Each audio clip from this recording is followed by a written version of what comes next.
بسم الله الرحمن الرحيم. سبح لله ما في السماوات وما في الأرض وهو العزيز الحكيم.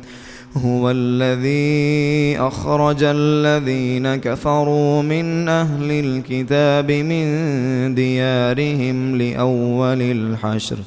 ما ظننتم أن يخرجوا وظنوا أنهم مانعتهم حصونهم من الله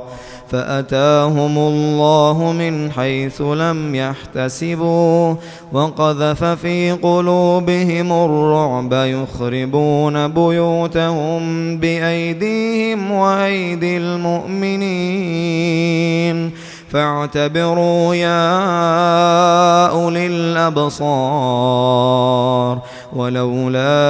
أن كتب الله عليهم الجلاء لعذبهم في الدنيا ولهم في الآخرة عذاب النار. ذلك بأنهم شاقوا الله ورسوله ومن يشاق الله فإن الله شديد العقاب. ما قطعتم من لينة أو تركتموها قائمة على أصولها فبإذن الله وليخزي الفاسقين. وما أفاء الله على رسوله منهم فما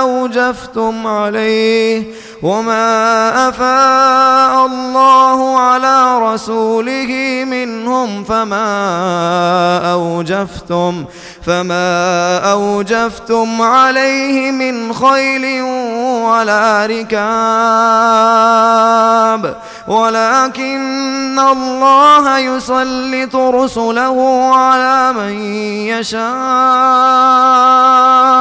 والله على كل شيء قدير. ما أفاء الله على رسوله من أهل القرى فلله وللرسول ولذي القربى واليتامى والمساكين وابن السبيل كي لا يكون دولة بين الأغنياء منكم. وما آتاكم الرسول فخذوه وما نهاكم عنه فانتهوه واتقوا الله إن الله شديد العقاب. للفقراء المهاجرين الذين أخرجوا من ديارهم وأموالهم يبتغون فضلا من الله ورضوانا وينصرون الله ورسوله أولئك هم الصادقون. والذين تبوأوا الدار والإيمان من قبلهم يحبون من هاجر إليهم ولا يجدون في صدورهم حاجة مما أوتوا ويؤثرون على أنفسهم ولو كان بهم خصاصة ومن يوق شح نفسه فأولئك هم المفلحون. والذين جاءوا من بعدهم يقولون ربنا اغفر لنا ولإخواننا الذين سبقونا بالإيمان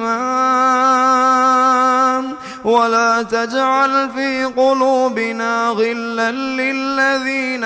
آمنوا ربنا إنك رؤوف رحيم. ألم تر إلى الذين نافقوا يقولون لإخوانهم الذين كفروا من أهل الكتاب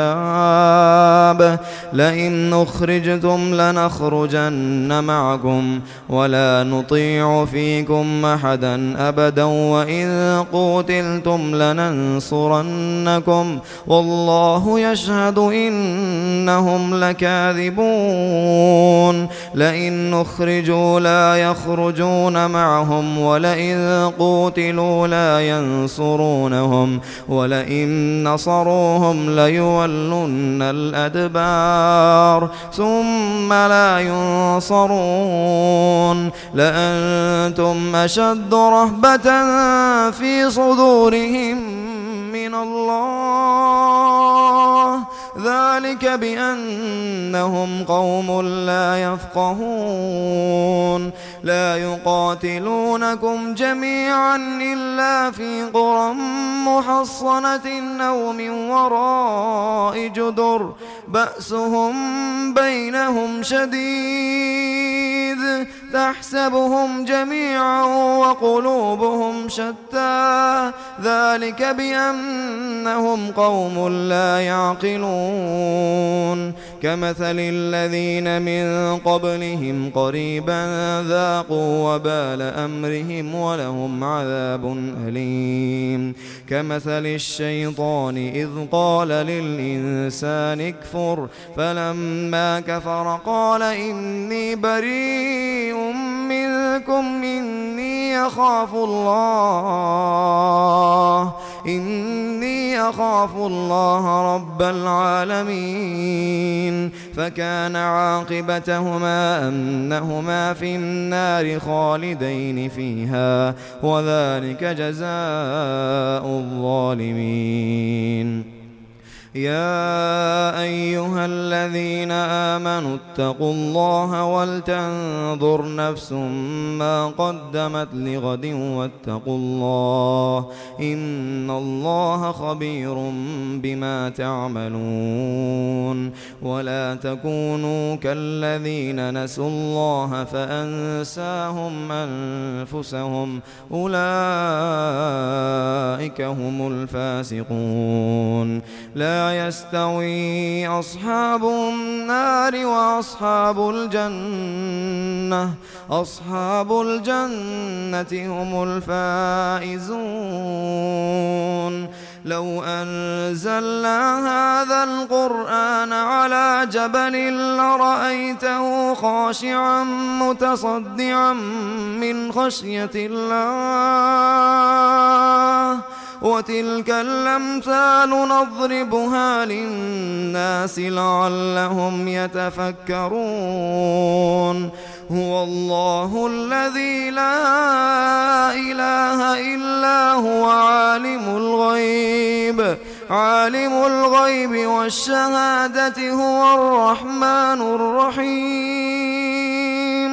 هو الله الذي لا إله إلا هو الملك القدوس السلام المؤمن المهيمن العزيز الجبار المتكبر سبحان الله عما يشركون